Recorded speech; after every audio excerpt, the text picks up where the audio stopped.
tardes. Primero quiero darle gracias a Dios por la oportunidad que nos da de reunirnos en su nombre y para su gloria.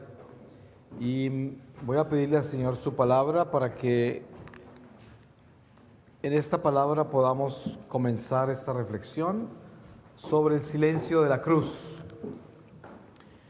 Y voy a leerles de 1 Corintios 6:1 y dice así: litigios ante jueces paganos. ¿Cómo es posible que se halle uno siquiera entre vosotros que, teniendo alguna diferencia con su hermano, se atreva a llamarlo a juicio ante los jueces inicuos o infieles, y no delante de los santos o cristianos? ¿No sabéis que los santos han de juzgar a este mundo? Pues si el mundo ha de ser juzgado por vosotros, ¿no seréis dignos de juzgar de estas menudencias? ¿No sabéis que hemos de ser jueces hasta de los ángeles malos? ¿Cuánto más de las cosas mundanas? Si tuviereis pues pleitos sobre negocios de este mundo, tomad por jueces antes que a infieles a los más ínfimos de la iglesia. Dígolo para confusión vuestra. ¿Es posible que no ha de haber entre vosotros algún hombre inteligente que pueda ser juez entre los hermanos, sino que ha de verse que litiga hermano con hermano, y eso en el tribunal de los infieles? Ya por cierto es una falta en vosotros el andar con pleitos unos contra otros. ¿Por qué no toleráis antes el agravio? ¿Por qué antes no sufrís el fraude? Mas vosotros sois los que agraváis y defraudáis, y eso a vuestros propios hermanos. ¿No sabéis que los injustos no poseerán el reino de Dios? ¿No querráis cegaros, ni los fornicarios, ni los idólatras, ni los adúlteros, ni los afeminados, ni los sodomitas, ni los ladrones, ni los avarientos, ni los borrachos, ni los maldicientes, ni los que viven de rapiña han de poseer el reino de Dios? Tales habéis sido alguno de vosotros, pero fuisteis lavados, fuisteis santificados, fuisteis justificados en el nombre de nuestro Señor Jesucristo y por el Espíritu de nuestro Dios. Palabra de Dios.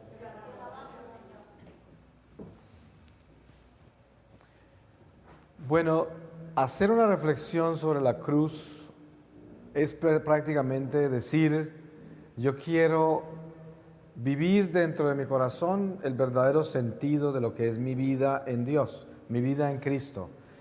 Generalmente nosotros tenemos un concepto de la fe y una vivencia de la fe que no es necesariamente cristocéntrica, que no es necesariamente algo que está relacionado con el verdadero sufrimiento del cristianismo que está en la cruz con Jesucristo.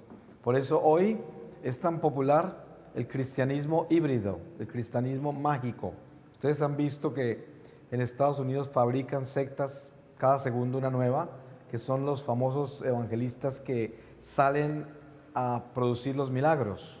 Y Jesús nos avisó de ellos, de los falsos profetas, y dice: vendrán de todas partes en el nombre del Señor, y vendrán a hacer prodigios que engañarán hasta los creyentes. ¿Y cuáles son los prodigios? Ir detrás de la sanación y la liberación. Esa es la trampa más grande. No es que nosotros no seamos liberados y sanados por Dios, claro que sí. El Señor quiere que estemos liberados y sanados, porque Dios vino para sanar a los enfermos. Pero lo que sucede es que hoy la gente está más detrás de la liberación y la sanación que del cambio de corazón. No les interesa. Si nosotros anunciamos acá una reunión para liberar y sanar la gente, no cabe aquí. Y estaría llena todo, y hasta por el techo tirarían los enfermos, porque están interesados en eso, en milagros. Si llega un predicador a decirle que le sana el hígado, le endereza la pierna rota, le arregla su economía, llueven, y usted les puede cobrar 50 libras para entrar y se las pagan, porque están detrás de la magia, de la superstición, vestidos de cristianos.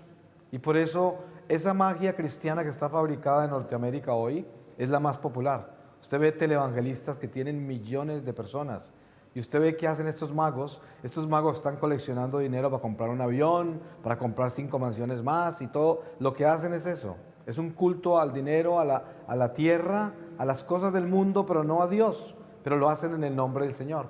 Y la gente piensa que la Iglesia Católica está dormida, porque nosotros no tenemos un apostolado mágico donde estamos gritando y la misa es demasiado aburrida y las cosas nuestras son viejas, son cosas pasadas, porque la gente vive de las emociones, vive de un cristianismo híbrido que no tiene raíces y que está buscando beneficios temporales. Eso no tiene nada que ver con la cruz, eso no es cristocéntrico, eso se sale de nuestra vida en el Señor. Y esos nunca verán el rostro de Dios, por mucho que parezca que sean de Dios en la tierra. Pero acuérdense que el Evangelio mismo dice, vendrán y dirán, Señor, yo fui aquel que en tu nombre sané a los enfermos, aquel que hice esto. ¿Y qué es lo que responde Jesús? Vete de mi lado que no te conozco. O sea, sanar y todos estos milagros en el nombre de Jesús no son garantía de que eso es hecho por una persona fiel. El Señor es fiel porque el Señor siempre viene cuando lo llamamos. Y cuando dos personas o más se reúnen en su nombre, ahí está el Señor. Y miren ustedes que Judas Iscariote, también cuando él se fue con los apóstoles, él liberaba y sanaba. Judas Iscariote. Él nunca se quejó. Ustedes leen en las Escrituras y cuando regresaron los apóstoles, todos alarmados de las maravillas que habían hecho en el nombre de Jesús, entre ellos llegó también Judas. Y Judas nunca dijo, ¿por qué razón a mí, Señor, no me obedecen los espíritus? ¿Por qué razón a mí no se me sanaron los enfermos? Eso no dijo Judas. Judas era parte de los que estaban entusiasmados y alarmados de las maravillas que habían hecho en el nombre de Jesús. Y Judas era un traidor y hacía todo en el nombre de Jesús. Y maravillas pasaban. Y por eso todos estos católicos tibios y débiles, confundidos, se dejan llevar por toda clase de fábulas y de milagros y de emociones espirituales y de sabidurías de Biblia que también el diablo conoce, porque ustedes saben que una de las cosas más grandes y más importantes que debemos conocer nosotros son las 3 tentaciones del desierto. Mire dónde empieza el hombre a centrarse en un espíritu cristocéntrico, en el desierto. Jesús en 40 días redimió 40 años. Fíjense en que el pueblo de Dios estuvo 40 años en el desierto antes de llegar a la tierra prometida. Y la tierra prometida era una tierra prometida en la tierra. Esto no es la tierra prometida que encontramos en Jesucristo, que es la Santa Jerusalén del cielo. Por eso se habla la Jerusalén de la tierra y la Jerusalén del cielo. Son 2 Jerusalenes. Pero el pueblo de Dios que salió de Egipto venía en una pedagogía, en una enseñanza para aprender a obedecer a Dios primero. Y como premio de la obediencia a Dios primero, Dios les dio una tierra en la tierra de Canaán. O sea, todavía no les ofrecía nada en el cielo. El cielo no estaba abierto. Hasta que no llegara el Mesías, el cielo no se abría. Y por eso no lo ofrecía el Señor. Estaba ofreciendo una tierra en la tierra. Y en esos 40 años de pedagogía que Dios le enseñó a su pueblo, se murieron casi todos por desobediencia. Casi ninguno llegó.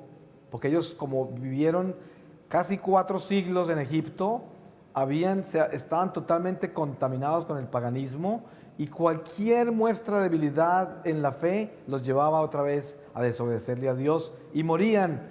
Dicen que más de 20,000 murieron en un solo día por tentar a Dios. ¿Y tentar a Dios qué es? Pues desafiarlo porque le están pidiendo cosas que no reciben y lo desafían. Teníamos mejores cosas en Egipto, la comida era mejor, todo era mejor, ¿por qué nos trajiste para el desierto? Todas estas tentaciones que ocurren, ¿no?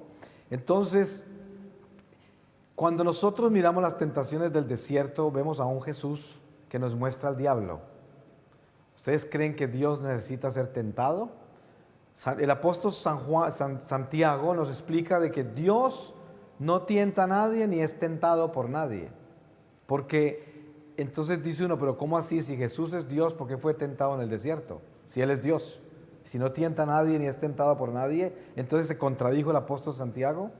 No, lo que sucede es que Jesús actuó como hombre, perfecto hombre. Y Él, con el poder de Dios, dominó al diablo. Pero actuó como hombre y como hombre se dejó tentar del diablo. Y el diablo trató, pero no pudo. Pero fíjense en esto, una de las tentaciones para que les explique a ustedes los falsos profetas de hoy. Él se lleva a Jesús al pináculo del templo Y allí, ¿qué hace el diablo? Le cita las escrituras al Señor, le cita un salmo y le dice a Jesús, está escrito que si te lanzas, los ángeles te apararán y no te dejarán tropezar ni con una piedra. Se las sabe de memoria las escrituras. ¿Y cuánto católico ingenuo se ha dejado robar por los profetas falsos en el nombre de Cristo, con todos estos pastorcitos mentirosos, porque se conocen la Biblia de memoria? Y están impresionados de la forma en que predican, y cada que dicen 3 palabras, Juan 14:16, Santiago 1:3, y toda la gente suda y dice, qué hermosura, qué belleza, cómo conocen la Biblia. En Iglesia Católica no la conocemos. Miren ustedes, estas son las trampas del diablo.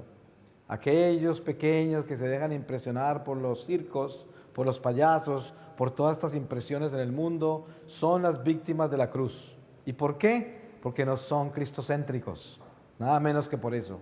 Por eso, en los tiempos que estamos viviendo hoy, este es el tiempo en que viene el diablo a robarse los hijos de Dios. Y se los roba con fábulas y enseñanzas falsas, con milagros y prodigios, y se los lleva con la misma palabra de Dios. Porque ¿cómo hace el diablo para robarse un católico, sacarlo de la iglesia? Lo saca con la misma palabra del Señor, lo saca con Cristo. Mire que a Jesús no lo tentó el diablo con cosas raras. El diablo le citó la Biblia, le citó el Antiguo Testamento, le citó un salmo a Jesús, un salmo. No le ofreció porque ya le había dicho, convierta esas piedras en pan. Usted es el Hijo de Dios, usted puede hacer todo. ¿Usted tiene hambre? Coma. Dígale a esas piedras que se conviertan en pan y ahí mismo se convertirán. Es una tentación. No solo de pan vive el hombre, sino de toda palabra que sale de la boca de Dios. Es la respuesta. La segunda, se lo lleva a la montaña. Y en la montaña le muestra el diablo. Y esto es algo importante para descubrir. Miren ustedes qué nos quiere mostrar Jesús a nosotros. Ya casi todo el pueblo de Dios murió en el desierto, porque no entendieron absolutamente nada sobre la obediencia. Nada, y el diablo los tumbó, a casi todos. Viene el Redentor y dice, bueno, ustedes no pudieron hacerlo. En 40 años no fueron capaces con el diablo. Ahorita yo les voy a mostrar quién es el diablo. Y les voy a mostrar la trilogía de tentaciones donde se encuentran todas las tentaciones. Porque en esas 3 tentaciones del desierto, Jesús desenmascaró a Satanás y mostró por dónde nos tienta, para que nosotros sepamos cómo trabaja Él contra nosotros y para que sepamos cómo lo dominamos también con lo que Él hizo con el diablo. Porque Jesús dijo, imítame a mí, camina sobre mi huella y llegarás al cielo. Pero usted sabe que la huella de Jesús termina en el Gólgota. Si usted sigue los pies de Jesús, por donde caminó, ¿dónde fue las últimas pisadas que dio? Pues al lado de la cruz, donde lo crucificaron. La mayoría de la gente, ¿hasta dónde llega? ¿Qué hace el cristianismo mágico de hoy? El cristianismo mágico de hoy llega hasta la última cena nada más. Y después, aleluya, aleluya, Jesús ya nos salvó, con la sangre del Señor me sello. Y llegan hasta el extremo de decir, reclamo en el nombre del Señor mi salud, mi prosperidad. ¿Se imagina algo más absurdo? Si esa no es la voz del diablo, miren ustedes se imaginan el ciego de Jericó. Ustedes se acuerdan del cieguito de Jericó que estaba en el camino diciendo, Jesús, hijo de David, ten misericordia de mí. Ustedes se imaginan que si ese ciego hubiera dicho, en el nombre de Jesús, hijo de David, reclamo mi vista. ¿Ustedes pudieran escuchar algo más orgulloso que eso? ¿Más pretencioso? Yo reclamar mi salud cuando yo soy un pecador que no me merezco nada, absolutamente nada. Yo recibo todo por gracia y bendición de Dios y misericordia. De lo contrario, yo no merezco nada, absolutamente nada. ¿Con qué? ¿De dónde voy a sacar yo que yo voy a reclamar mi salud o a reclamar mi prosperidad? Es algo absurdo y la gente cae en estas trampas estúpidas y por eso los engañan y se los roban. Y todo esto viene de las 3 tentaciones del desierto. Miren ustedes lo que el diablo hace. Se lleva a Jesús a la montaña y le muestra todos los reinos de la tierra. Y le dice esto. Y a nosotros se nos olvida porque leemos ese pasaje y no le ponemos cuidado. Pero miren lo que el diablo le dice a Jesús. Le dice, todo esto me ha sido dado a mí. Si te postras y me adoras, te lo doy. Des en cuenta, Jesús mismo nos advirtió y dijo, el príncipe de este mundo se llama Satanás. Así se llama. Entonces, cuando alguien viene a predicar en el nombre de Jesús y a ofrecerle prosperidad y la salud y todas estas cosas en su vida en el nombre del Señor, este está en la montaña ofreciendo los reinos de la tierra. Porque primero se dice, busca primero el reino de Dios y todo lo demás te llegará por añadidura. Pero si yo vengo a predicar en el nombre de Jesús, primero les hablo a ustedes de la vida eterna y la salvación en la santa ciudad de Jerusalén del cielo, antes de arreglarle su pierna rota, su hígado podrido, que a lo mejor lo dañaron con alcoholismo y drogas y promiscuidad, y todas las cosas malas que usted trae que quiere que le sanen. Antes de eso, yo le pido a Dios que le sane el corazón y el alma, y les digo y les hablo del reino de Dios. Y después hablamos de lo demás. Porque si usted busca el reino de Dios primero, lo demás le llega por añadidura. Entonces, estas predicaciones de con la sangre me sello y reclamo mi salud y reclamo la prosperidad y la novena de la prosperidad, ese es un falso cristianismo. Por ahí no es. El sentido de la cruz viene primero con la crucificación nuestra al pecado, la entrega total, renuncia al pecado y buscar el cambio del corazón. Por eso no podemos dejarnos robar de todos estos pastorcitos mentirosos. Tenemos que entrar en la cruz. Fíjese que la primera seña del cristianismo falso es quitarle la cruz. Ustedes han visto que todo cristiano híbrido, usted no le puede mostrar un crucifijo porque se erizan, se les para el pelo y hasta lo llaman idólatra si usted les muestra un crucifijo, porque así están de mal. Usted se imagina que la cruz que nosotros llevamos, este crucifijo, se llama Jesucristo. Además, todo exorcismo desde el principio de la iglesia, se hizo acordándole al diablo dónde perdió la batalla. ¿Dónde perdió el diablo la guerra? ¿Dónde? En la cruz. ¿Y ustedes creen que esa cruz no tiene poder? ¿Y ustedes creen que es idolatría tener al Hijo de Dios crucificado en la cruz en un madero y utilizar ese madero contra el diablo? ¿O podríamos oír algo más absurdo que eso, que alguien le diga que no use un crucifijo?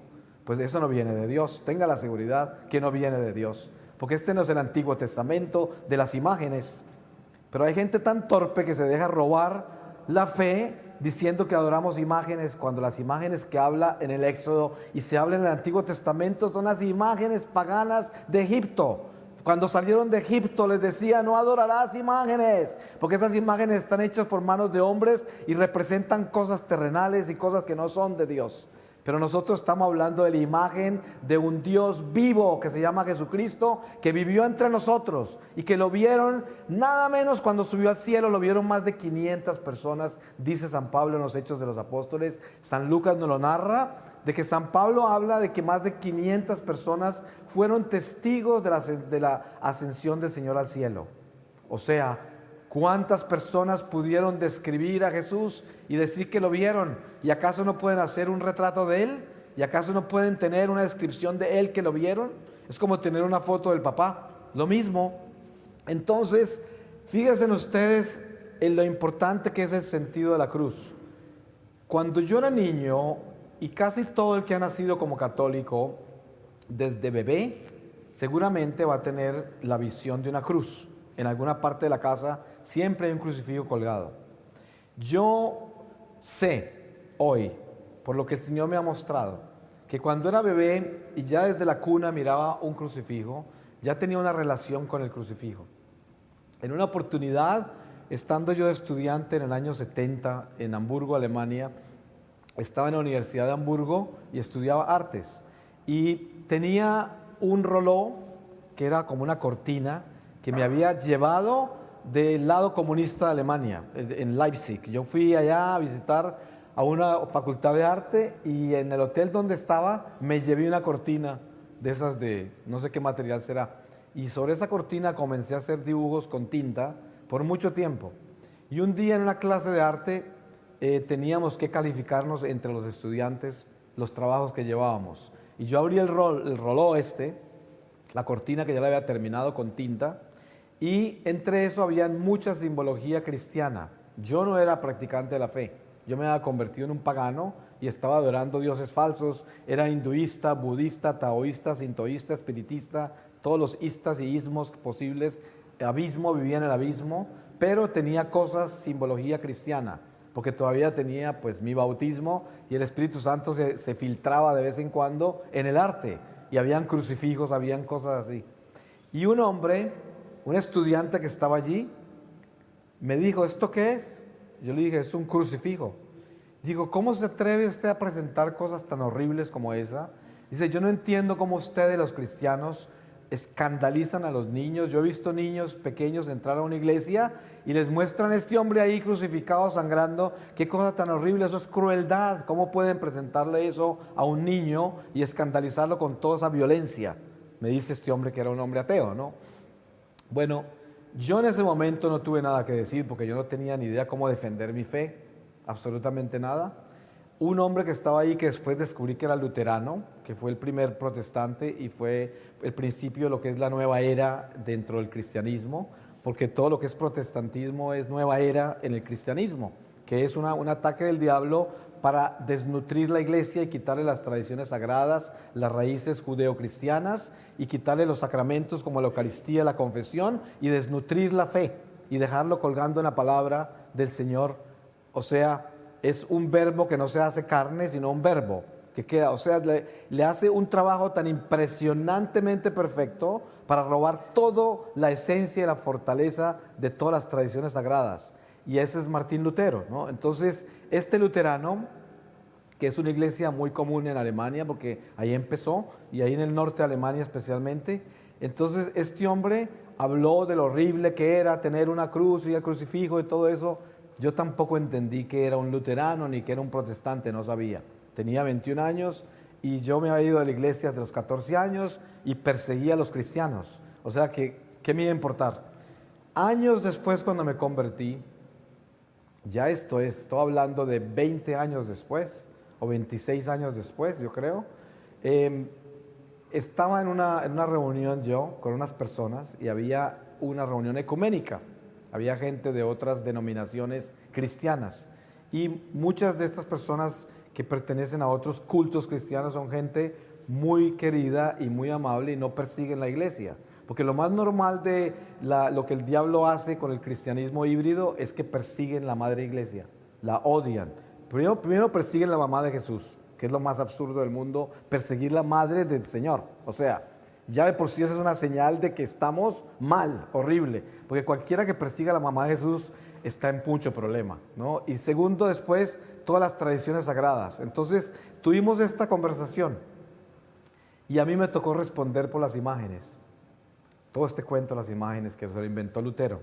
Entonces, yo empecé y en ese momento me acordé de la Universidad de Hamburgo y dije yo, ahora sí sé lo que está pasando acá. Entonces les dije, miren, es muy sencillo. El hombre que obedece a la palabra de Dios tiene que obedecerla en la perfección de la palabra. Si usted lee el Antiguo Testamento y habla y se da cuenta de qué imágenes hablaba el Antiguo Testamento, se va a dar cuenta que estaba hablando de imágenes que venían de Egipto, de dioses paganos, dioses falsos, imágenes hechas de cosas, de vacas, de animales, de cosas raras. Y ellos adoraban esas cosas y adoraban esos dioses falsos. Pero si usted está hablando de la simbología cristiana que está en las catatumbas en Roma, donde los cristianos primeros que estaban con San Pedro y San Pablo escondidos en las catatumbas, esos cristianos ya tenían imágenes y pintaban en las catatumbas la última cena, pintaban a la Virgen María con el niño Jesús, pintaban al Señor en la cruz, los cristianos primeros, los primeros. O sea, y eran mártires, era gente que se la comían los leones vivos, eran los cristianos que trajeron la fundación de la iglesia, no tenían ninguna Biblia en la mano, ni la palabra para basarse que todo lo que hay que hacer era lo que tenían en la Biblia, no, el evangelio se escribió caminando, los apóstoles caminaban y predicaban. Nosotros no tenemos el Nuevo Testamento armado como Biblia hasta 200 o 300 años después. La iglesia se fundó, fue en tradiciones y el Espíritu Santo hablando a través de nosotros. Por eso todo eso es falso. De que, muéstrame en la Biblia dónde está. Así, ¿y cómo predicaban los primeros 300 años? ¿De dónde? Entonces, si no tenían la Biblia, ¿con qué? Tenían el Talmud, el Antiguo Testamento. No tenían la Nueva. La Nueva era lo que pasaban de palabra en palabra y de persona en persona a través de los apóstoles y de todos los hombres que hablaban, y así se pasaban el cristianismo. No lo basaban en el libro, lo tenían centrado, era en el ejemplo que había dejado Jesús. Pero ¿en qué se amparaban para vivir como cristianos? En la cruz. Era en la cruz. Todo estaba en la cruz, en el sufrimiento del Señor. ¿Cómo hacían todos los cristianos en el circo romano, en ese coliseo romano, cómo hacían para irse corriendo hacia los leones cantando salmos? Eso es lo que hacían. Miren ustedes que San Ignacio de Antioquía es un ejemplo de la cruz. San Ignacio de Antioquía fue uno de los primeros obispos de la iglesia en Antioquía, que fue el niño que Jesús colocó sobre sus piernas a poner como ejemplo en el Monte de los Olivos de que teníamos que ser como niños para entrar al reino de Dios. Y San Ignacio de Antioquía llevaba a sus amigos hasta el Monte de los Olivos a mostrarles dónde Jesús lo había cargado. Conocía a Jesús desde niño y fue uno de los primeros obispos. Nerón lo escogió para matarlo y tirárselo a los leones. Viajó como prisionero desde Antioquía a Roma, un viaje muy largo, y todos los cristianos abogaban por él para tratar de liberarlo. Y él escribía: no aboguen por mí, yo tengo que ser triturado por los dientes de la bestia para convertirme en pan de vida para la iglesia.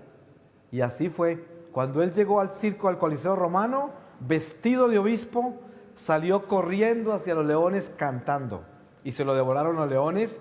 Y ese fue el día en que más cristianos se convirtieron en Roma, el día en que más conversiones hay, porque cada que se comían los leones, 20 o 30 cristianos se convertían 100 o 200 romanos. Por eso al final terminó convirtiendo de Santa Elena y después su hijo el emperador, y se terminó toda esa persecución. Entonces tenemos que entender que el sentido de nuestra vida cristiana está en el sufrimiento y en la cruz. No en la sanación, y en la liberación, y en la abundancia. No, que con la sangre del Señor me sello y me libero. No, eso es parte del cristianismo. Pero el sentido de la vida en Dios es entender la cruz. ¿Qué es la cruz?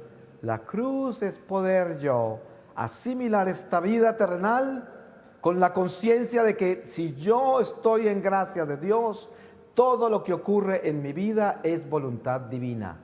Así de sencillo. Y si no estoy en gracia de Dios, todo lo que ocurre en mi vida es el territorio del diablo. O sea, estoy afuera de la voluntad divina. Estoy en desobediencia. Y no puedo esperar que me pase nada bueno. Porque una persona que vive en pecado mortal y está en el territorio del diablo, a no ser de que haga trampa, robe, mienta y haga todo eso, nunca le va bien. Entonces, al hombre que vive en la luz y es sencillo, humilde y obediente, y todas sus emociones humanas las tiene en el volumen mínimo porque tiene todo centrado en Dios, es una persona cristocéntrica. Camina con Jesús y ofrece su vida como sacrificio, sin buscar grandes acontecimientos, y entrega todo el sufrimiento de las pruebas temporales al Señor como beneficio para su alma. Ese es el sacrificio del cristiano verdadero. Entonces, cuando niño, yo me encuentro con esa imagen de la cruz y empiezo a descubrir que Jesús es un sacrificio. Imagínense si un niño cristiano lo llevan a la iglesia y le muestran la cruz. Él está muy impactado de ver un hombre sangrando allá, muerto, y pregunta qué le pasó. Pues a este lo mataron los judíos porque esto y esto, se cuenta toda la historia. Bueno, si ese niño comienza a recibir la vida ya desde el crucifijo y a entender el sacrificio de Jesús y a explicarle realmente por qué el Señor fue crucificado y quién lo crucificó, entonces ese niño después ve que la gente la asesinan en la calle, ve las noticias y se da cuenta que mataron 50 personas en un solo día en tal parte, que en un atraco en la esquina mataron a un amigo del colegio. Todas estas cosas que vienen en el mundo más adelante, en la vida de cada uno de nosotros.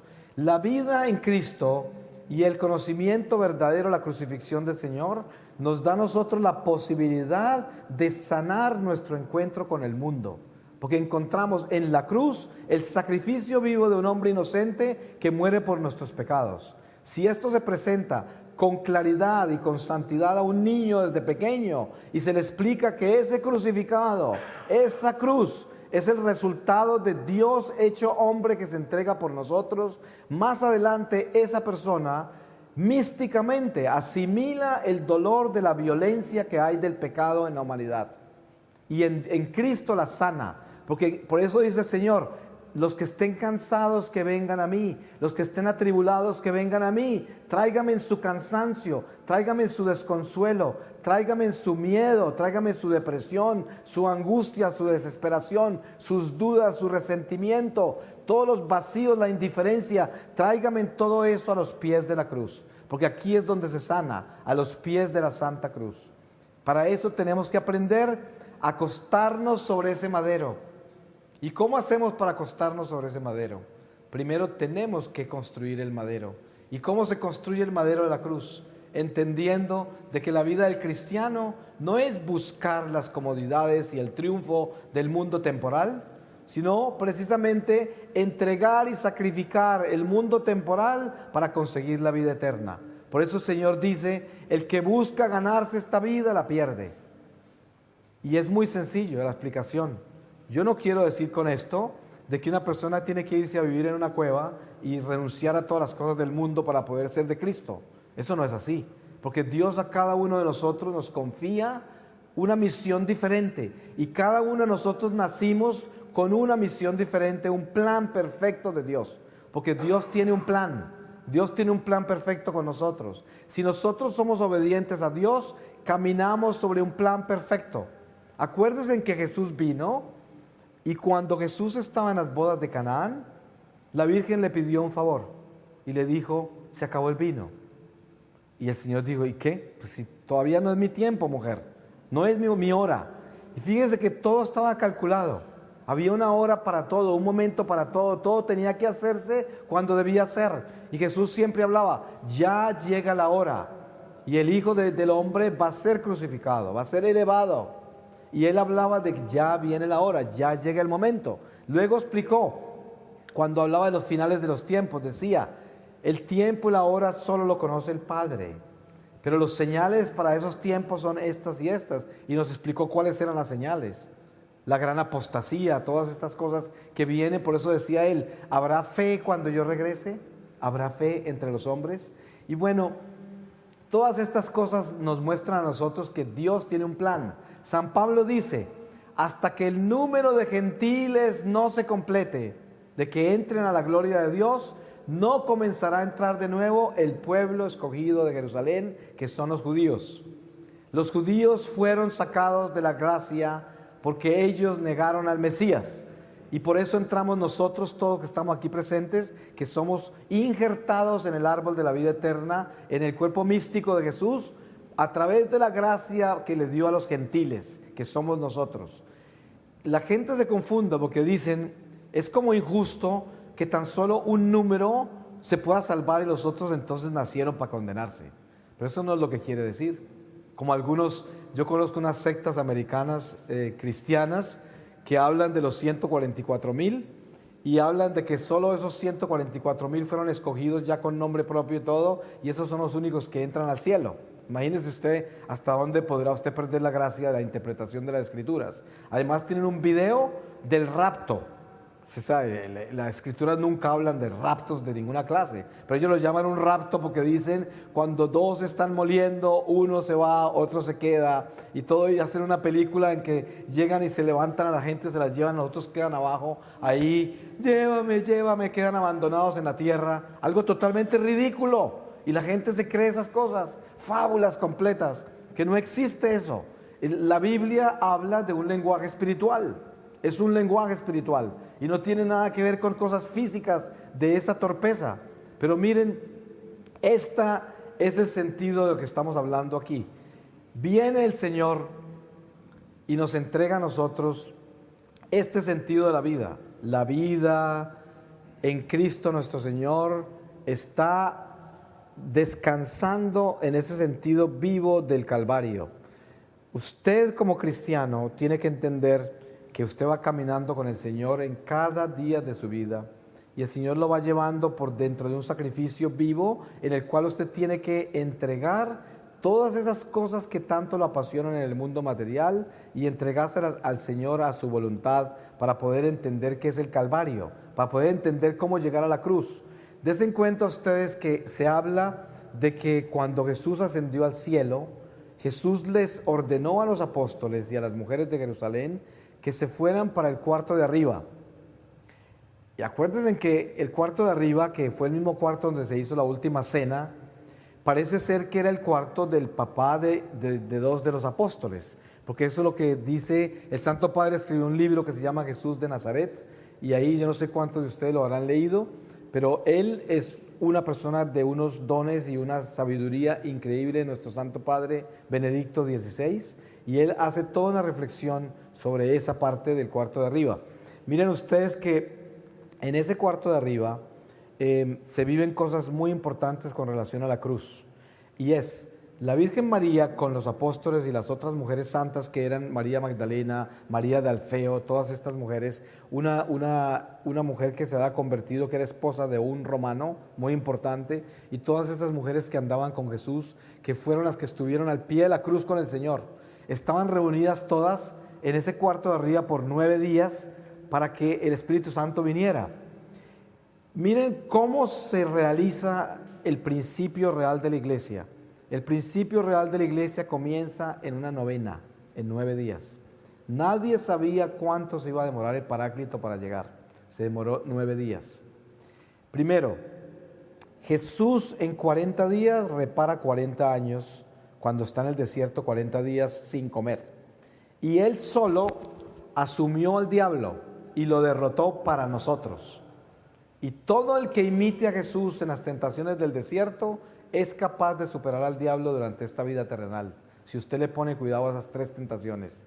Si usted estudia bien esas 3 tentaciones, será capaz de superar a Satanás en esta vida terrenal y será capaz de vivir la cruz con el Señor. Luego vienen, Jesús resucita. ¿Cuántos días está Jesús entre los apóstoles después de que resucitó? 40 días. Desen cuenta ustedes cuánto tiempo ayunó y cuánto tiempo se sacrificó Moisés antes de recibir los 10 mandamientos. También fueron 40 días. Y esto lo tenemos todo dentro de ese misterio que tiene la pedagogía divina. Entonces, en el cuarto de arriba están esperando al Paráclito por 9 días. En esos 9 días se funda la iglesia, porque es el cuerpo místico del Señor que comienza a orar unido por una gracia que viene del cielo. Ya es, el Espíritu Santo llega y en esos 9 días comienza el Espíritu Santo a derramarse en cada uno, a llenarlos de sabiduría, y les dio fuerzas para hacer esto. Cuando Jesús resucitó, ustedes leen las Escrituras y dice que Jesús tenía que entrarse por una puerta cerrada para encontrar a los discípulos que estaban escondidos de los judíos. Estaban escondidos en un cuarto rezando. Jesús se les aparecía y les hablaba en un cuarto donde estaban escondidos. Ellos no salían a predicar, ellos no salían a hablar de Cristo, porque sabía que los judíos los mataban, tenían miedo, estaban inseguros y habían regresado a ser pescadores otra vez, habían regresado a la vida anterior porque supuestamente todo se había acabado. Y durante esos 40 días que Jesús anduvo con ellos, ninguno de ellos tuvo la fortaleza para salir a predicar nada. No tenían fuerza. La segunda vez que Jesús apareció en el cuarto donde estaban, les sopló y les dijo: reciban el Espíritu Santo, para que entendieran lo que les iba a decir, porque si no, no entenderían. O sea, momentáneamente se los sopló para que ellos entendieran. Pero no hasta que llegara el Paráclito iban a entender todo y a tener la fuerza de salir a defender el cristianismo y a ser verdaderos cristianos. Pues a los 9 días después de Jesús ascender al cielo, baja el Espíritu Santo. Los llena de sabiduría y de fortaleza. Y después de ahí, ¿qué leemos nosotros? Leemos que los apóstoles iban todos los días al templo a predicar. Imagínense ustedes el cambio que ocurrió. Después de estar escondidos de los judíos, ahora se van al templo. Y en la cara de todo el mundo predicaban. Y les ponían los enfermos y los endemoniados en la calle. Ni siquiera les pedían que les impusieran manos. La misma sombra de los apóstoles sanaban los enfermos y los endemoniados cuando pasaban por el templo. Y llegaban al templo a predicar hasta el punto de que los mismos judíos tenían miedo de tocarlos. Y las pocas veces que los tocaron, salieron milagrosamente de las cárceles, seguían predicando, hasta que empezó el martirio de San Esteban, que fue el primer mártir, que fue uno de los 7 que escogieron como personas de confianza para llevar el tesoro a la iglesia, para que los apóstoles pudieran predicar sin preocuparse de las cosas económicas. Pero miren que lo que les estoy hablando a ustedes es para darles a entender que la iglesia está construida en la cruz, dentro de la cruz y del sufrimiento. Les voy a dar un ejemplo. Usted va a un hospital a visitar a los enfermos y hay un enfermo conectado a toda clase de máquinas y usted entra a visitarlo y esa persona está en una paz completa, no se queja de absolutamente nada, está perfectamente en paz. Al contrario, le pregunta a usted cómo está, se preocupa por usted, le dice tantas cosas para consolarlo a usted, que es el que viene sano. Todo eso, cuando usted sale de ahí, sale como si le hubieran rejuvenecido. De ese enfermo tan alegre, tan lleno de paz, de humildad, de resignación y la belleza que tiene espiritual de vivir ese momento tan difícil. Una persona que quizás no va a sobrevivir ya. Pues ese es el silencio de la cruz, una persona que está crucificada en silencio. Entra al cuarto enseguida y entra al escándalo de la cruz. Encuentra el mismo paciente, es decir, un paciente bajo las mismas circunstancias, conectado a aparatos de toda clase porque se está muriendo. Y cuando usted entra, ese paciente se le empieza a quejar a usted de todo. Se queja de las enfermeras, de la medicina, de la familia que es infiel y que es ingrata, de todas las cosas. Le describe a usted todo dolor que tiene. Le dice todas las cosas que le están pasando. Y encima de todo se queja hasta de Dios mismo. Ese es el escándalo de la cruz. Son los dos caminos, ¿cierto? Del cristiano. Estoy hablando de un cristiano. Hay cristianos que abrazan la cruz en silencio.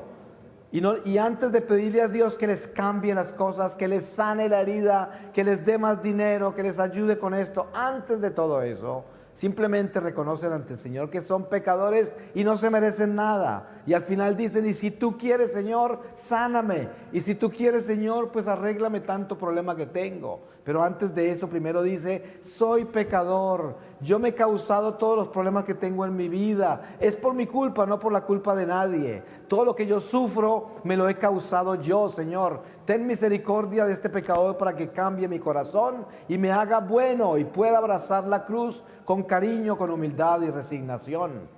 Y al final, después al final de los finales dice, y si tú quieres, sáname, Señor. Ese es el silencio de la cruz. Y el otro es el escándalo de la cruz. ¿Cuántas veces no se han sentado ustedes con personas que vienen a contarle a ustedes, a lamentarse de su vida? Mira, hay personas que se puede gastar con usted 2 horas describiéndole un dolor de rodilla, un dolor de hígado, un dolor de cabeza. 2 horas. Cuando usted se va, también termina enfermo. Lo contagian. Son los lamentadores, gente que vive a toda hora compartiendo la cruz con los demás. Y ustedes saben, el Señor dijo, toma tu cruz y sígueme, obedece los mandamientos y encontrarás la vida eterna. Pero Él no dijo, toma tu cruz, repártela con todo el mundo y sígueme. Eso no dijo el Señor, no. El Señor dijo, llévala tú solo en silencio, con amor y resignación. Por eso la persona humilde, la persona cristocéntrica, es una persona que siempre está al servicio de los demás y lo último que usted escucha a esa persona son las cosas malas que le están pasando. Lo máximo que hará es decirle a usted, hazme el favor y ora por mí, que necesito mucha oración. Eso será lo máximo que saldrá de la boca de un humilde, de un crucificado, de una persona que es cristocéntrica, que está buscando ser como Cristo. Esa es una persona, la humildad, el silencio del amor. Pero ¿cuál es el escándalo de la cruz? Pues fíjense ustedes el desperdicio tan grande que es llevar este coro de lamentos por la vida, quitándole la paz a los demás y preocupando a todo el mundo. Una persona que está en Cristo y está crucificada con Él, es una persona que vive el dolor y las tribulaciones y las pruebas de la vida en silencio y las vive con amor. Y es más, es un testimonio poderoso cuando uno ve a una persona que uno sabe que esa persona está en problemas graves en la vida. Y lo único que usted ve en esa persona es gozo y paz, nada más. Y cuando usted le pregunta algo de sus problemas, dice, el Señor sabrá cómo me ayuda. Usted simplemente ore por mí y ahí saldremos adelante con todo esto.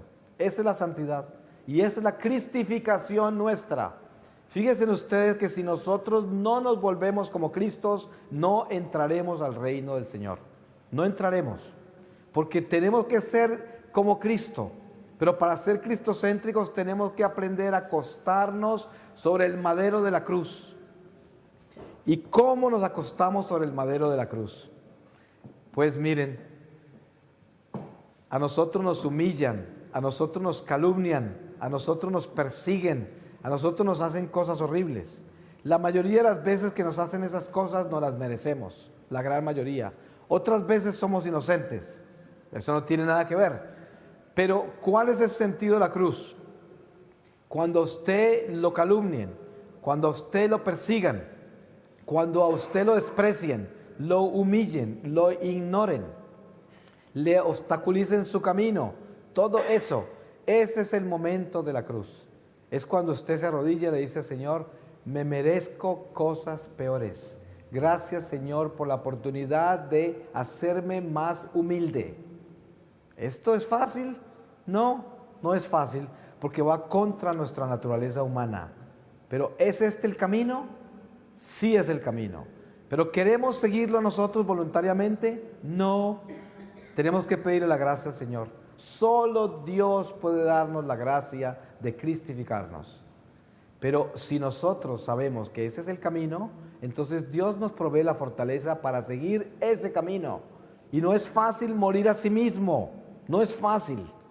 Miren, yo le digo a la gente, hay personas que vienen y se quejan, es como el chismoso. El chismoso generalmente pretende ser su mejor amigo y viene y le dice, no te imaginas las cosas que estaba diciendo Lucy de ti anoche. Eso habló y habló. Pues es un chismoso, porque una persona que no sea chismosa no cuenta esas cosas.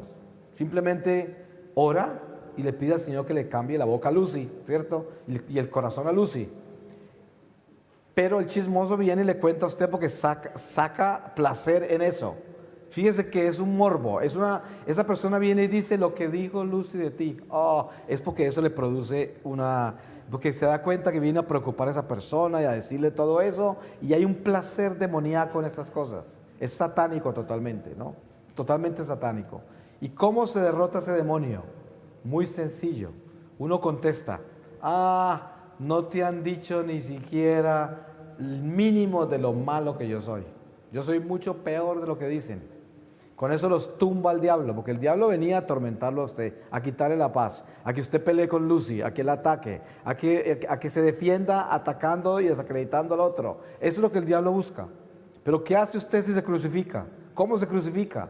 Acuesta sobre el madero y dice, yo soy mucho peor de lo que la gente habla, mucho peor. Yo soy mucho más malo que eso. Eso no es nada. Todavía no han empezado ni a contarle una quinta parte de lo malo que soy yo. Ahí tumbo al diablo. Se acabó la pelea, se terminó. Fíjese, cuando hay un problema entre matrimonios, entre padres e hijos, entre hermanos, entre amigos, socios, siempre hay alguien que está defendiendo un territorio, ¿cierto? Una persona defiende un territorio, una idea, una disciplina, un punto de vista, algo. Siempre se está defendiendo algo. Cuando uno de los dos se crucifica, se termina la pelea, porque se necesitan dos para esa pelea, ¿cierto? ¿Y cómo se crucifica uno? No es quedándose en silencio con rabia, porque eso es peor todavía, eso es una arma más peligrosa todavía, el arma del desprecio. No, es simplemente aceptando todo como si uno es el culpable. Sí, cómo no, seguramente yo soy el culpable de esto, y entrar por la cruz si uno se crucifica al acto mismo de acusación, de defensa de territorio, y uno sabe que no tiene por qué defender territorios humanos, inmediatamente queda crucificado y viene la sanación y liberación del momento. Mire, cuando usted no tiene nada que defender en esta tierra, más que a Jesucristo, en ese momento quedó en la cruz.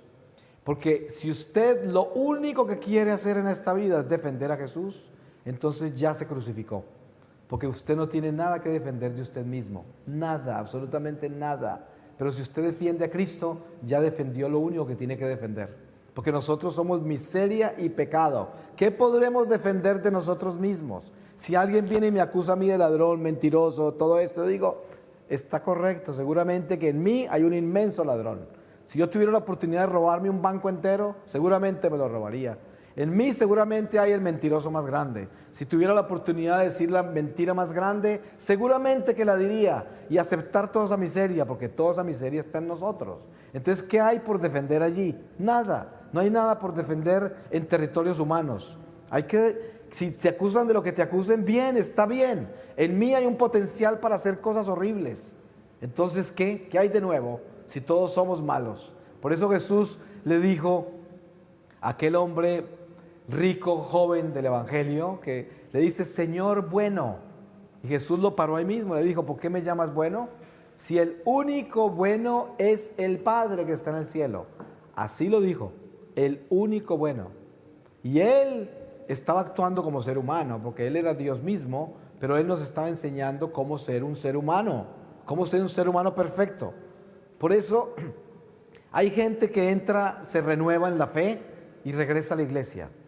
Y entonces ya se convierte y empieza a ver los pecados a todos los que no están convertidos, ¿no? Y ya camina como un santico y se levanta como si estuviera sudando agua bendita, ¿cierto? Ya. Anda con una lupa así de grande mirándole todos los pecados a los demás. Y eso es el orgullo y la soberbia espiritual que viene dentro de la conversión. Esta mañana aquí estaba una reflexión con una señora que está acá y hablábamos sobre los cambios que hay en la vida nuestra entre cuando vivíamos en el mundo y cuando vivimos con Dios. Miren que, por ejemplo, a mí me tocó hacer eso. Cuando yo vivía en el mundo, a mí me leían las cartas, yo estaba metido en cartas astrológicas, leía el horóscopo todos los días, iba donde magos, brujos, mediums, hechiceros, tenía cristales en el bolsillo, velas de colores, era budista, era hinduista, era sintoísta, taoísta, espiritista, todo era yo. Yo hice de todo lo que ustedes quieran, toda la magia, la alquimia, todas las ciencias esotéricas, ocultistas, yo estuve en todo metido. Bueno, me convierto, entro a la iglesia. ¿Y qué hace el diablo conmigo? Pues el diablo dentro de la iglesia también lo puede mover a uno por esos territorios. ¿Y cuáles son esos territorios? La fuerza de los milagros, la sanación, la liberación. Entonces, ¿qué hice yo? Cambié la magia y la brujería y todo eso por empezar a buscar el predicador que tiene más dones, el que más libera, el que más sana, el que más no sé qué, y empieza la romería, a buscar cosas por toda parte.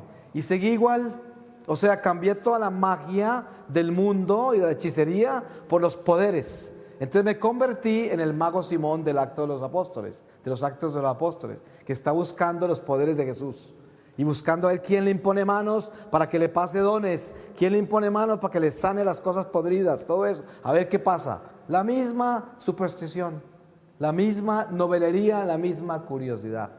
No cambió, simplemente siguió peor todavía, porque ahora lo hace en el nombre del Señor, peor todavía. Y no es que nosotros no debamos ir a un lugar donde alguien dice que va a hacer algo de sanación o liberación. Claro que sí, porque esos son carismas que tenemos en la iglesia.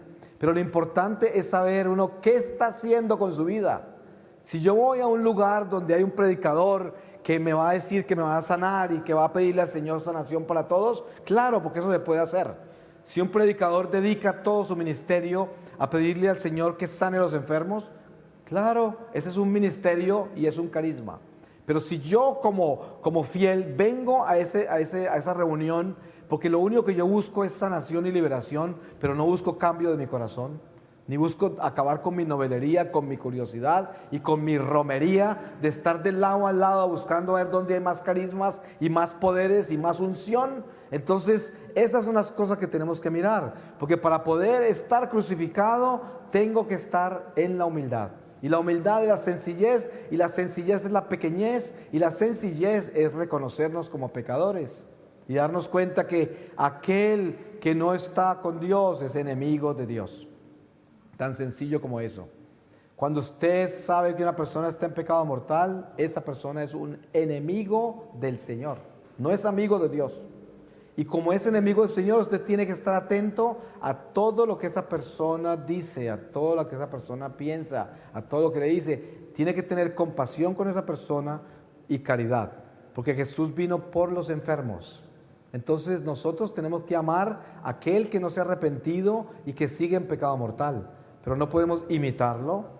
Ese no puede ser nuestro amigo íntimo, ese no puede ser nuestro confidente, y esa no puede ser la persona que nosotros tenemos para todas las evangelizaciones, para cambiar los corazones a los demás. Porque ¿cómo se va a llevar uno, un pecador que no está arrepentido, a tratar de cambiar a los demás? Eso ocurre a veces en algunas iglesias, en algunas parroquias. He conocido yo gente podrida en el pecado y predicando, y la gente no les llama la atención, están ahí, gente que está podrida en el pecado. Miren, y por eso hay parroquias que andan tan mal y comunidades que andan tan mal, porque están perdidos, están confundidos y no saben que para tener amistad con Dios se tiene que dejar el pecado. Tan sencillo como eso. Nadie puede vivir en pecado mortal y pretender ser amigo de Dios. No se puede. Usted no puede servirle a dos amos. Y ese es el sentido de la cruz. Dense en cuenta ustedes que si yo aprendo a morir a mí mismo, yo estoy crucificándome. ¿Y cómo se muere a sí mismo?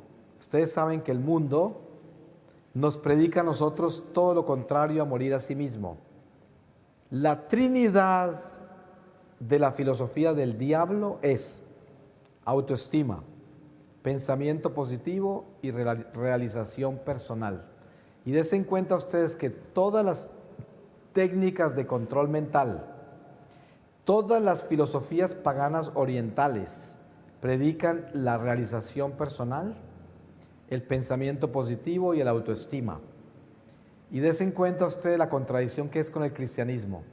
Cristo nos enseña que el único estima que tenemos nosotros se llama Jesucristo.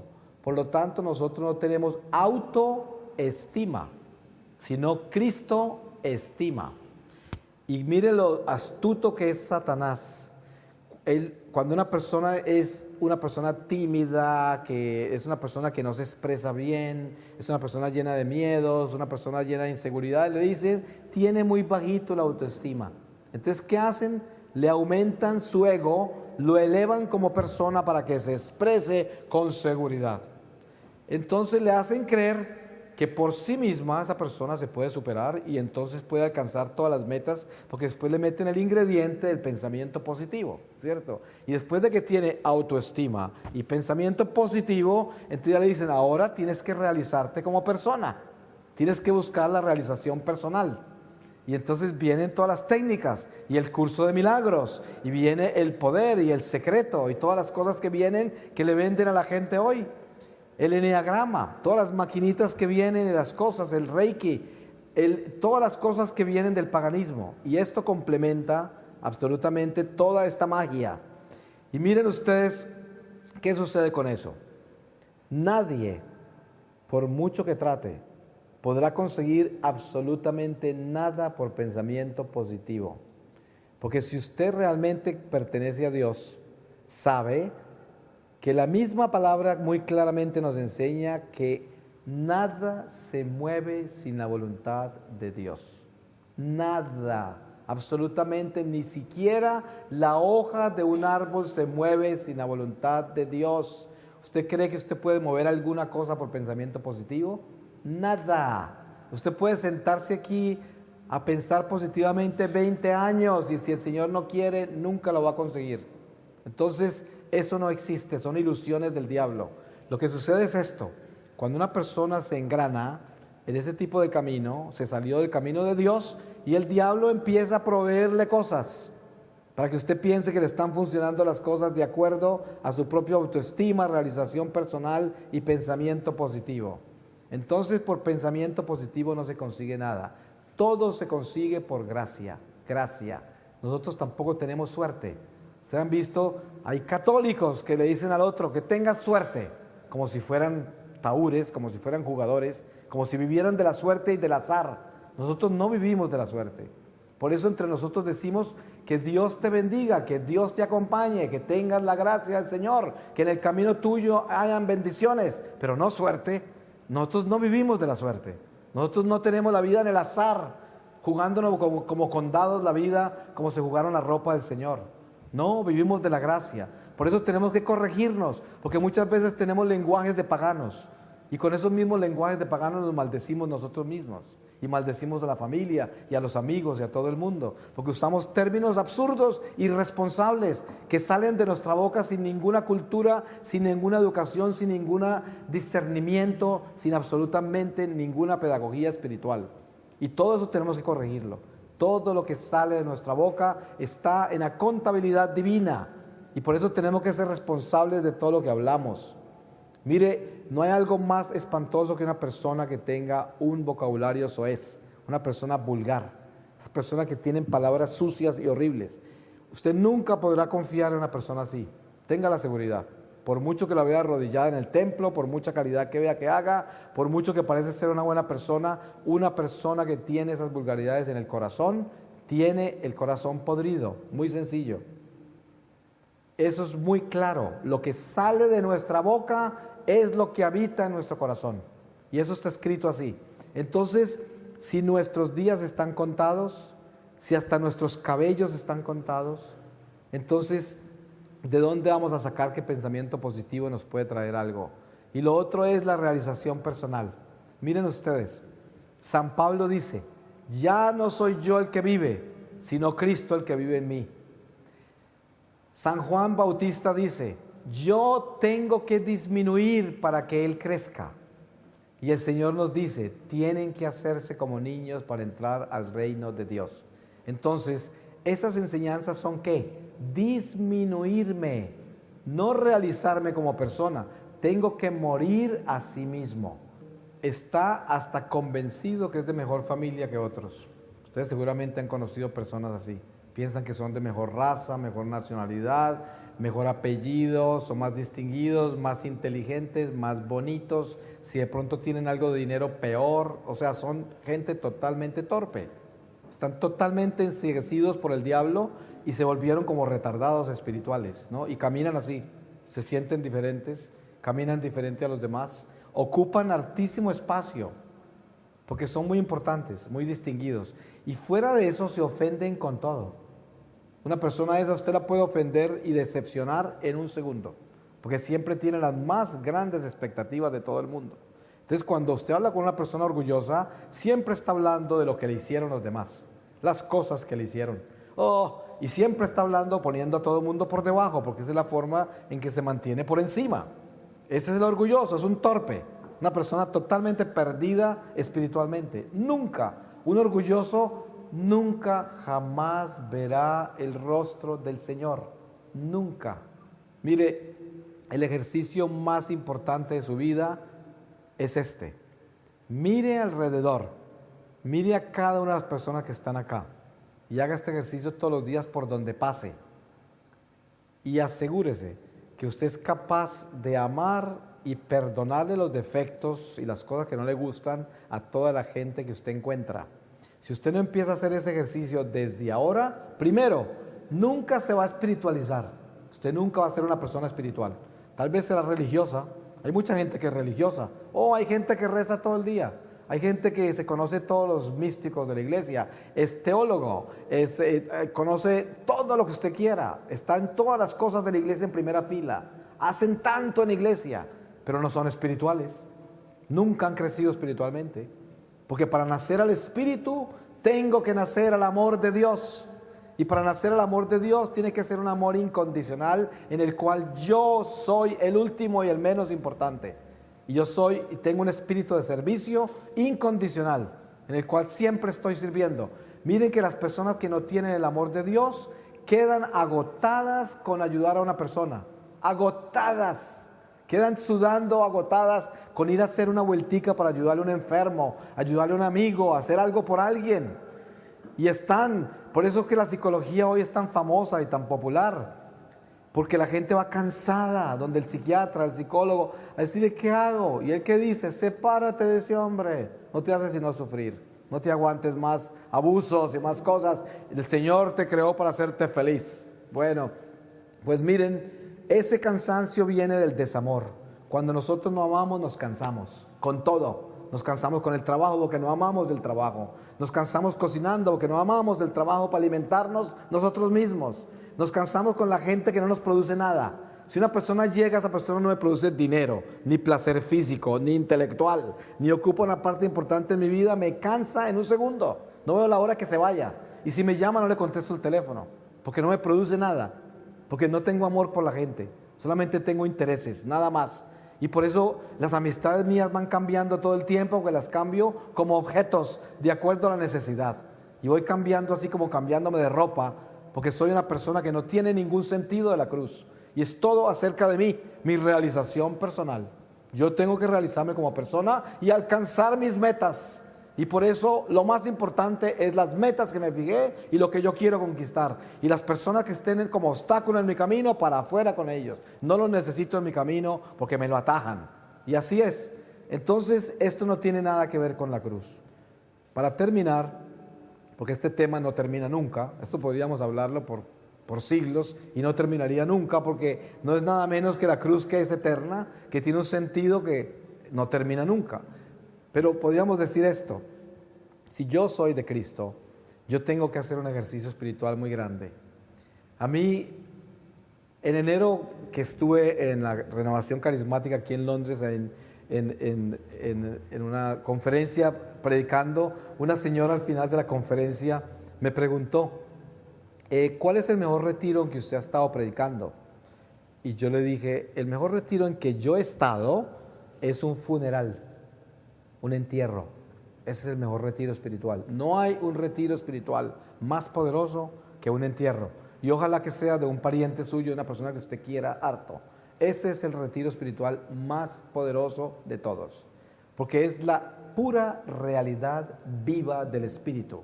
Usted se acerca a un ataúd de una persona que usted no hace mucho estaba hablando con ella, que estaba viva, y usted la ve ese cuerpo muerto y usted sabe que algo se fue de ahí.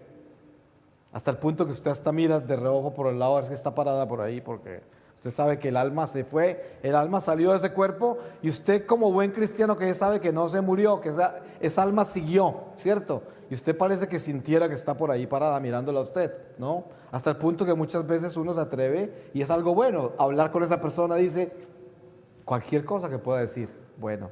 Pero miren esto, eso es un retiro espiritual perfecto, porque nos lleva a nosotros a una realidad que dice en el corazón, yo voy a estar acá también en algún momento. Y puede ser muy pronto o quién sabe cuándo, pero yo voy a estar en ese ataúd también. Pero ¿a dónde voy yo? Estamos acá en este momento. Sabemos perfectamente que cualquiera de nosotros puede caer muerto acá. En 5 minutos, alguno de ustedes puede morirse, yo me puedo morir acá. Y todos nosotros, ¿qué haremos por instinto humano? Venir a resucitar a esa persona, ¿cierto? A tratar de devolverla a la vida. Pero el alma de esa persona está parada al lado de ese cuerpo muerto, tratando de meterse y no puede. Y ya quedó en el mundo espiritual. Y inmediatamente en el mundo espiritual empieza a ver cosas que antes no veía. Le empieza a llegar gente que no conoce, pero parece que fueran como amigos, y de pronto parecen al final que no son amigos, sino que son demonios, o quién sabe cuántas cosas pasan en el mundo espiritual. Pero ¿qué hay que hacer? Cuando usted sale de este cuerpo, usted tiene que tener la fortaleza para irse hacia la luz, porque nosotros estamos en el mundo inferior. Y si usted quiere saber cómo puede comprobar eso en las Escrituras, lea Apocalipsis 12:11 y de ahí en adelante, para que se dé cuenta qué dice las Escrituras y qué se le reveló a San Juan. Dice, aquel que antes acusaba a sus hermanos en el cielo fue arrojado a la tierra. O sea, cuando arrojaron al diablo con su ejército, no lo mandaron a una cueva, lo mandaron a la tierra. Entonces, ¿dónde está el diablo con todo su ejército? Acá. Y por eso San Pablo dice con mucha claridad, nuestra lucha no es entre sangre y carne, sino con las potestades, principados y poderes de las tinieblas que rondan los aires. ¿A dónde? Acá. Nosotros por el pecado original somos sordos, ciegos y mudos al mundo espiritual. Gracias a Dios. Ustedes se pueden imaginar si nosotros pudiéramos ver el mundo espiritual donde estamos, cuando nosotros estamos desterrados. La diferencia entre nosotros y estos espíritus que están acá dando vueltas en este mismo momento, esa diferencia es de que nosotros podemos salir de acá y ellos no. Ellos nunca podrán salir de acá. Entonces, ¿qué hace? Les voy a poner un ejemplo. Usted es una persona que entra por un crimen menor a una prisión donde hay gente sentenciada a vida, que nunca va a salir de ahí. ¿Ustedes saben cuál es el deporte preferido de los presos que están condenados a vida con los que están con crímenes temporales? Piensen a ver cuál sería lo ideal para ellos hacerle a usted. Que usted cometa otro crimen en la cárcel para que se quede de por vida con ellos.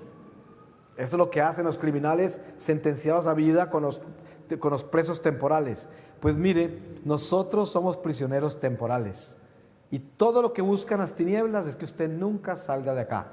¿Y cómo hacen para que usted nunca salga de acá? Que cometan los crímenes bien grandes que lo dejen sentenciado a vida acá. Eso es lo que sucede. Entonces, estamos en la cárcel temporal del mundo material. Si usted pudiera ver el mundo espiritual por un segundo, moriría de un ataque cardíaco enseguida, se lo aseguro. Si usted pudiera ver en este momento lo que nos rodea, se muere instantáneamente, no lo resiste. Aquí también está nuestro ángel guardián con nosotros, pero es que él no vive acá, él no es de acá. Él es un cuerpo celestial, es del cielo, pero Dios nos lo dio como compañía para que nos ayude a caminar por entre estas tinieblas. Es un amigo invisible que nos defiende del enemigo invisible, un ángel guardián. Pero acuérdese, si nosotros no nos alimentamos desde ahora y fortalecemos nuestra alma, cuando salimos de este cuerpo quedamos aquí abajo, entre el mundo espiritual caído. Eso es algo tan horrible que yo no se los puedo comenzar a describir. Yo he vivido eso. Y los de ustedes que conocen mi experiencia mística saben a qué me refiero. Yo viví el desprendimiento de este cuerpo y viví en el mundo espiritual y vi los espíritus caídos y aún me toca verlos. Que desde entonces ese velo se me abrió y nunca lo cerró el Señor. Y son cosas que yo vivo con ellas que no se las deseo a nadie. A nadie. Hay mucha gente que dirá, ay, qué bueno tener dones donde, qué bueno, olvídese, usted quédese tranquilo donde está. Una señora en Dublín hace como 2 años, después de un retiro que di de 2 días, me dice la señora, Señor, ¿usted me puede explicar por qué será que yo vi a la Virgen María cuando tenía 9 años, ahora tengo 70 y nunca más se me apareció? Yo le dije, señora, dele gracias a Dios todos los días que no se le volvió a aparecer, porque usted no sabe la responsabilidad tan grande que tiene usted por ver lo que vio. Usted no querrá ver esas cosas. Por eso Jesús le dijo a Santo Tomás, dichoso aquel que cree sin ver. Por eso es mucho mejor ser chiquito, pequeñito, humilde, sencillo, no estar buscando cosas maravillosas ni extraordinarias, no estar buscando al Señor que me sane el hígado, la pierna rota, nada de eso. Pídele al Señor que le sane el corazón para que usted sea una mejor persona cada día y para que el día que usted se muera, su alma pueda volar hacia la luz. Mire lo que usted tiene que hacer cuando sale de este cuerpo. Cuando sale de este cuerpo, usted tiene que sacar la espada de la palabra de Dios y decir, fuera espíritus del mal porque voy para mi casa, voy para el cielo. Y tienen que abrir el camino porque usted va para la luz y se eleva hacia la luz. Pero donde usted no tenga el poder de la palabra de Dios, cuando sale de este cuerpo, usted no tiene poder contra ellos y ahí se quedará atrapado, porque no le obedecen.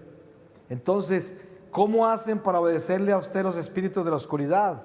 Cuando usted no pertenece a ellos, cuando esté en gracia de Dios, cuando usted ha sido un hijo de Dios y ha trabajado toda su vida por superarse como persona, toda la vida.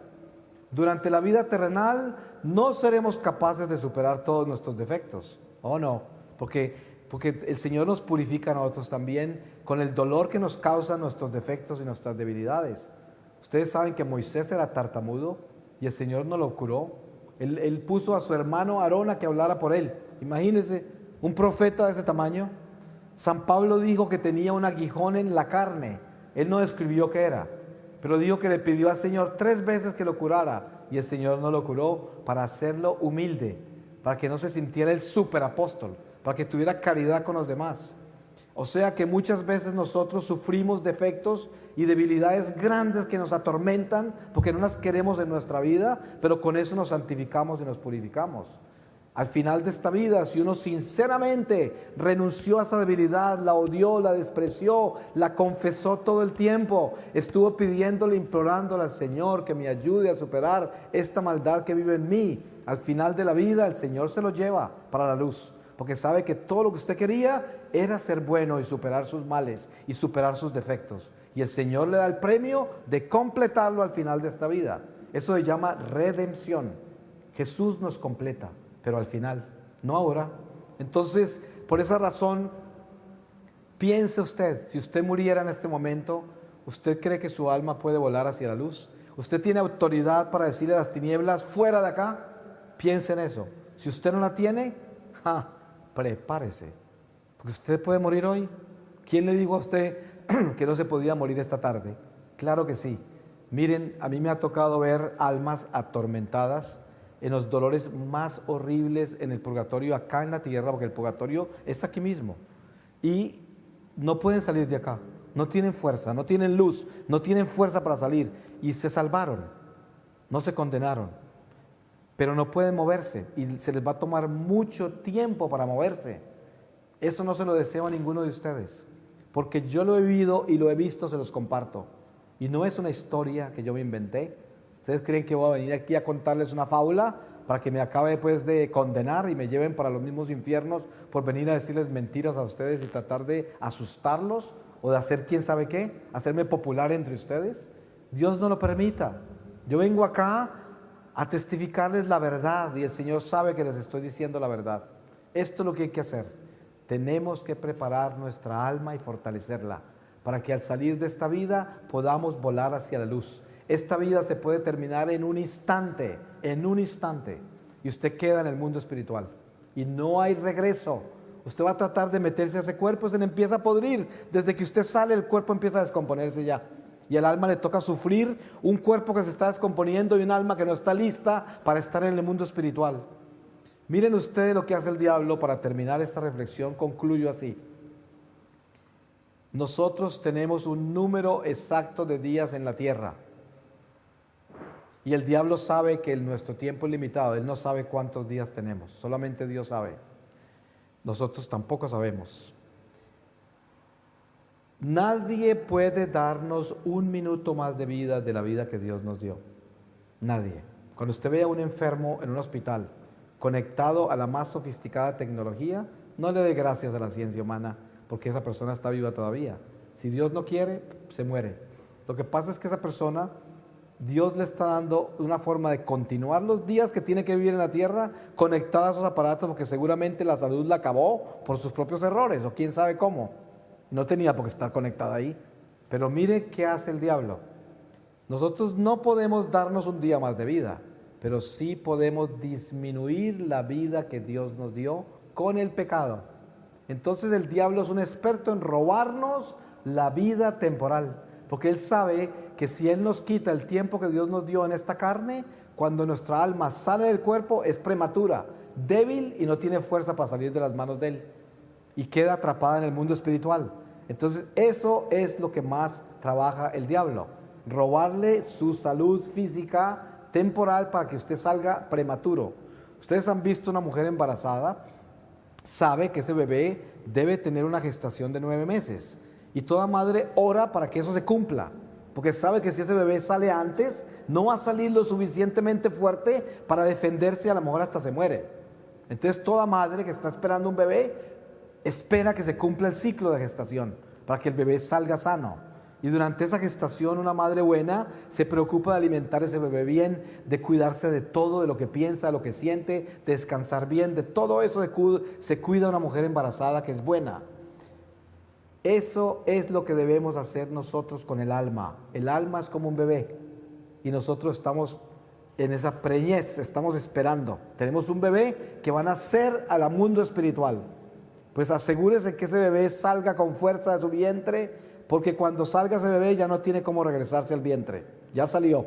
Y si sale prematuro, si sale deforme, si sale paralítico, no hay nada que hacer. Entonces, este es el momento. ¿Cómo hacemos nosotros? Crucifiquémonos con el Señor. Empecemos a perdonar. Empecemos a reconocernos como pecadores. Eliminemos el orgullo y las ideas que tenemos de sí mismos. Acuérdense, nuestra cultura, nuestras tradiciones, nuestra educación o nuestra ignorancia, nuestra raza, todas esas cosas se convierten en maldición si el hombre no es capaz de mirar a todos sus hermanos iguales. Si usted no puede mirar a todo el mundo como una persona igual a usted, nunca verá el rostro del Señor y no podrá salir de estas tinieblas. Aquí se quedará hasta que aprenda la lección del amor, porque esta vida terrenal es una escuela de almas y aquí vinimos a aprender todos una sola lección. Mire, el esposo y la esposa están casados para aprender a amar a Jesús, para que al final de esta vida se puedan casar con Él. El hermano y la hermana tienen que aprender a respetarse y amarse para que aprendan a amar a Jesús. Y todo es una lección del amor, todo es una lección del amor. Y el que aprenda bien esa lección, llega a las bodas del Cordero, las bodas de que se habla en el Apocalipsis, a esas bodas llegamos. Pues démosle gracias al Señor por este momento de reflexión y pidámosle al Señor que todo lo que el Espíritu Santo nos ha proveído durante este tiempo de reflexión permanezca en nuestros corazones y se haga vida hasta en nuestros propios huesos, para que nuestra alma se fortalezca, se llene de luz y de esperanza y de amor y sobre todo de caridad, para que con esa caridad podamos tener compasión del prójimo, compasión de nuestra propia alma, para llevarla a la salvación y obediencia incondicional a Dios que nos ha creado. Amén.